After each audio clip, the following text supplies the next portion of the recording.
sustainability? Continue doing it, because that is something which is going to be an important challenge. And when you're looking at sustainability, one of the other things we need to ensure is that we are not looking at it as an environmental dimension or your responsibility towards protecting the future of the planet. It makes brilliant economic sense to focus on sustainability. It should be done in a manner that every one of us will be able to embrace sustainability in our day-to-day lifestyles. Sustainability is a part of every element of our lifestyle.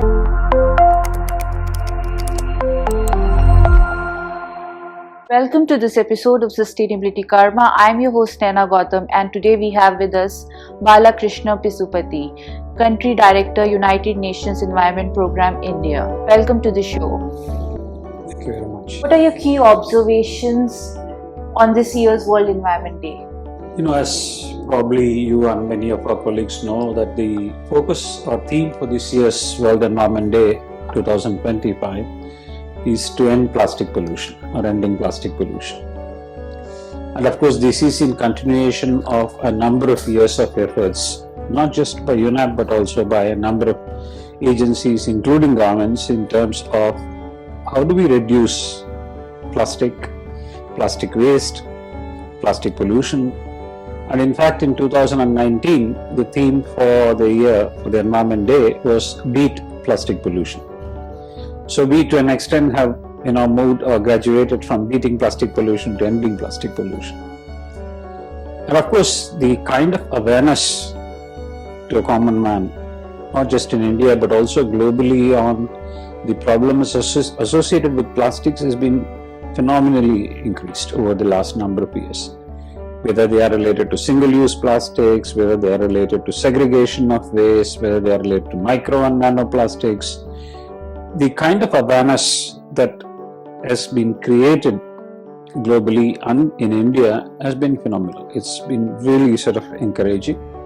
And to an extent, the diversity of stakeholders who are very keen to contribute to ending the plastic pollution has also been significant. So from the United Nations Environment Program this year, what we did was that even though as UNEP we facilitate a number of events commemorating the World Environment Day, we actually thought that it is a day that has to be celebrated not just by UNEP but by a number of stakeholder groups. So we worked with a number of different agencies, civil society organizations, private sector industry, state governments, union ministries, parliamentarians, youth, media. So we actually had a series of events.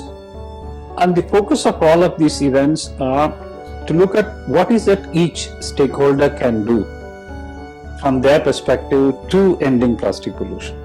If you're a housewife, then you can do certain things.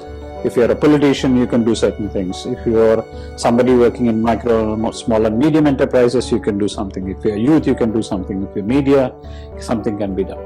So the focus of our work, especially in India this year, has been how is that we can actually collectively address a number of those challenges, so that over a period of time we can actually deal with this big problem of pollution and ensure that over a period of time we'll be able to look at alternates, look at sustainable ways of our lifestyles and reduce our dependency on plastics in general. What are the most promising innovations or solutions have you seen in plastic waste management recently? A number. A country like India, what really surprises for somebody who is looking from outside India, many times we don't recognize it if you are in India, is the diversity of the creativity and innovation that happens. That has been phenomenal, whether they are related to simple things like using coconut leaves for making straws, to somebody who is actually manufacturing biodegradable or water soluble carry bags, to the packaging industry trying to come up with innovations in terms of reducing waste, in terms of segregation, in terms of recycle, reuse and all of it. The kind of interventions that are happening are really, really big in terms of both diversity but also the stakeholders who are involved in coming up with these kinds of innovations. But the challenge at the same time, not just in India but globally also, is that creativity has to be supported by investments so that the innovations can actually have an impact when it comes to markets, when it comes to consumer choices, when it comes to changing consumer behaviors and patterns and things like that. So if you're looking at a country like India, several innovations that I can see, but of course, a size of a country like India and the diversity and the socio-economic background of people who actually are a part of this entire dialogue and debate is also one that makes it complex. So that is why what we see as a major impactful success, for example, in a small country, in a Scandinavian country, you can never actually make use of that and extrapolate it to India, because India is very complex, because it's like many countries in one country in terms of the diversity, in terms of the options. So if you're going to take the industry, we actually organized a meeting of about 25-30 CEOs, the chief executive officers and the chief sustainability officers of major industry houses, including Tata's, including Unilever, including Zomato's, Reckitt, a number of people had come together. The focus of the discussion is that how much industry is innovating and what is their potential contribution to both reducing and ending plastic pollution. And one of the key messages, at least from our side or from my side to that discussion, is that in as much as these big enterprises have the wherewithal, they have the resources, they have the capacity, they are able to do that innovations over a period of time, including putting in investments for research and development. India also needs quite a bit of hand-holding when it comes to engaging with the medium and small enterprises, because that is where a lot of challenges still exist. Even though in India we have had the single-use plastic ban for the last 4 years, if you go to the market, if you go to a flower vendor, if you go to a shop to buy something, they still seem to be using. So there is a bit of both systems problem that people still have not understood, but it is also an issue of ensuring the compliance to that ban is also effectively put in place. When it comes to youth, a number of innovative ideas, but then for youth, the significant challenge still they face is that even though they are able to work on segregation and looking at enterprise developments using waste plastics and all of it, the opportunities for them to look at it from an economic perspective, they still are struggling. So essentially, if you look at the innovations, a number of them, research and development, industry innovations, youth-based innovations, local sort of stakeholder innovations are many. But then they are very disconnected, they are very dispersed. So the overall impact of what they are doing is something which we still have not felt. If you take an issue like biodegradable plastics, for example, on an average, if you look at a Google search, you will see at least 100 different people who have come with 100 different ideas. But then we still have a problem of scaling them up, consolidating them. So one of the things that we are looking at from an innovation viewpoint is that how is that we can facilitate bringing some of those innovations so that they can be aggregated, they can be brought together, so that the overall impact of some of it can be felt better. After launching the plastic pollution literacy kit, what are the plans ahead? Is to make people use the kit. The kit is a very simple sort of document where we identify stakeholder groups, for example, as I said before, youth, media, politicians, policymakers, common citizens. What is that they can do? What 3 or 4 actions that they can actually do to end plastic pollution? So if you read the kit, they are all action verb oriented. Every one of them starts with do it, facilitate it, support it, kind of a thing. So what we intend to do is that to make it available in as many languages as possible, because that is critical in terms of reach out to the common man out there, but also ensure that everyone who actually reads the kit and who is a part of this entire process of contributing to ending plastic pollution will take the responsibilities more seriously. Because whichever is the organization, whether they are government or UN or a civil society organization, one particular sector, one particular stakeholder group cannot solve this problem. It has to be citizen-led. We need to have that behavioral change that comes from bottoms up. So that is where the kit is now aimed to. And we actually are looking at translating it, making it more and more available and building on it. See, these are only triggers. These 3 actions or 4 actions are just indicative. It doesn't mean that you really need to do all those 3 or 4. You can do much more. But this is just a kind of a trigger, to help engage with a number of stakeholder groups. How do you assess the private sector's evolving role in addressing plastic waste management? Significant, because to an extent, as you know, the private sector plays a very, very important role both in finding solutions but also reducing the challenges. If you take for a simple thing, like for example, the introduction of these small sachets, whether they are the pan masalas or the shampoos or whatever, today the market is full. And to an extent, it is an economic argument to say not everybody can afford an expensive, bottling or an expensive product which is in a larger volume. So they've reduced the volume, make it more available, accessibility becomes better. But the biggest challenge in that kind of a situation is that it's very, very difficult to segregate. It is difficult to collect. Nobody knows what to do with some of these kinds of small packagings and stuff. That's one part of it. What are the alternates? But the moment we talk of alternates, there is always a cost element associated with an alternate, because alternate need not necessarily be cheaper than what is existing. So the biggest challenge the private sector or the corporate sector has is how is it we are going to be dealing with that cost element of it? Because you can't pass it on to the consumer. Because you can't make a 2 rupee sachet into 3 rupees. It will have a huge impact in the markets per se. So that is one, element of it. That's what industry is now trying to address. And we need some innovative ideas on how we can subsidize some of that work. The second element of it, as I told you, many of these big companies, big sort of national companies are investing a lot. But then it is also important that they actually focus on their value chains and their suppliers and their sort of partners in ensuring what they are intending to do as a multinational will also be something which will be appreciated and imbibed by those who supply material to them. So that's been the kind of a second area of focus.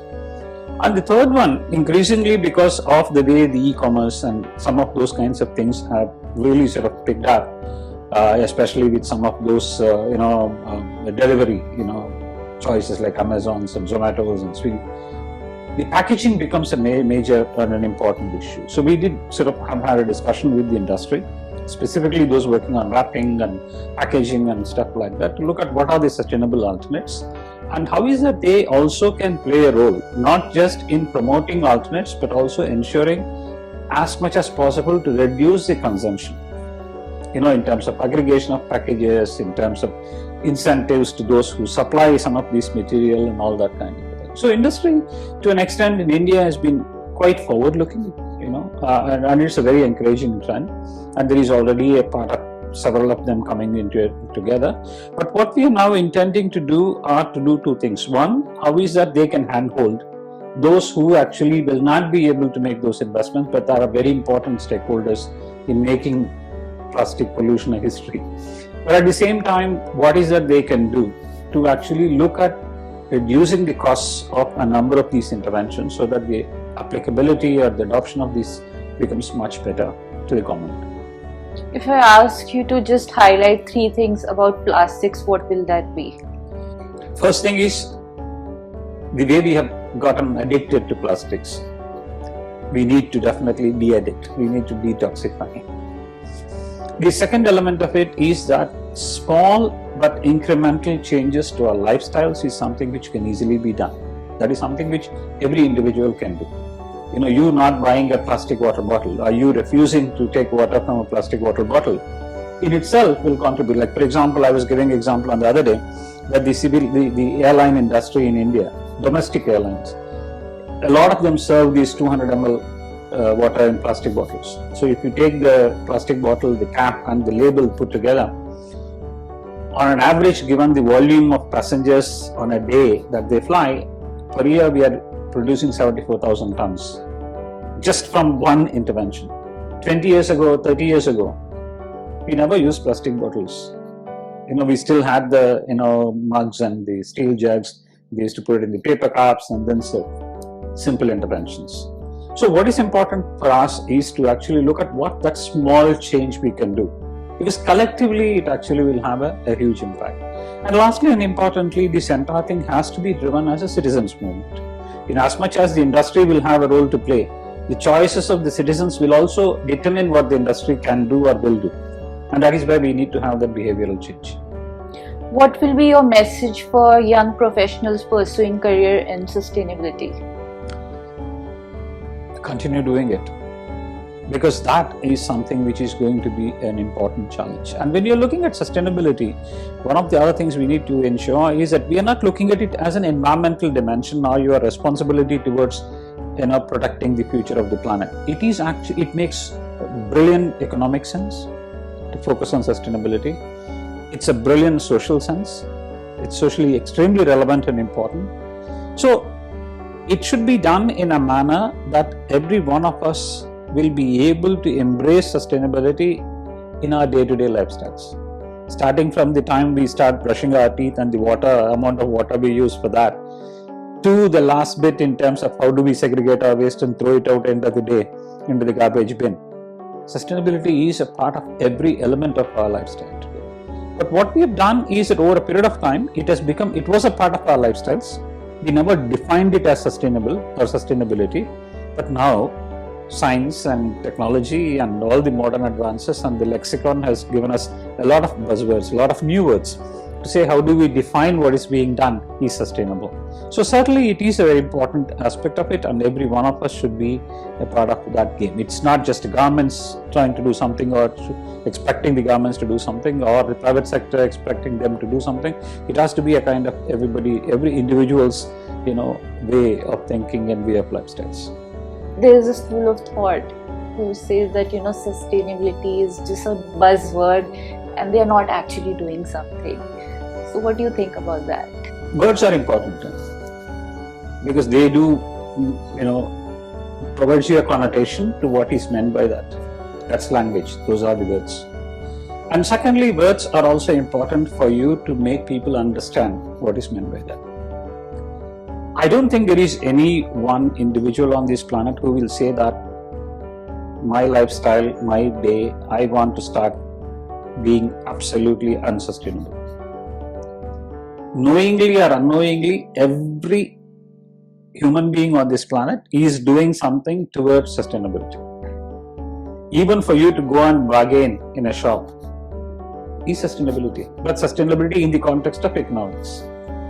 So, to me, probably it may be a buzzword, but then the ability for people to relate to that word of what it means is what is more important than the word per se. And every one of us actually are embracing sustainability. We don't call it, we don't define it, we don't exemplify it as sustainability, but all of us do it. Managing time is sustainability. So there is no individual, as I said, who says that I have nothing to do with sustainability. They may not say it in terms of a practice, but then their day-to-day lifestyles are intricately associated with sustainability because that is how humans have always evolved. So there's a philosophical tone to it also, how to be sustainable. Absolutely. Thank you for a wonderfully stimulating conversation. Thank you very much.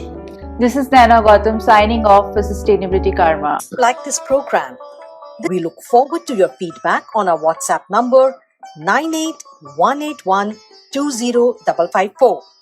For participation in this program, write to us at sustainability.karma@gmail.com. Looking forward to meet you again at the same time next week with a new episode and a new guest. Till then, goodbye from all of us.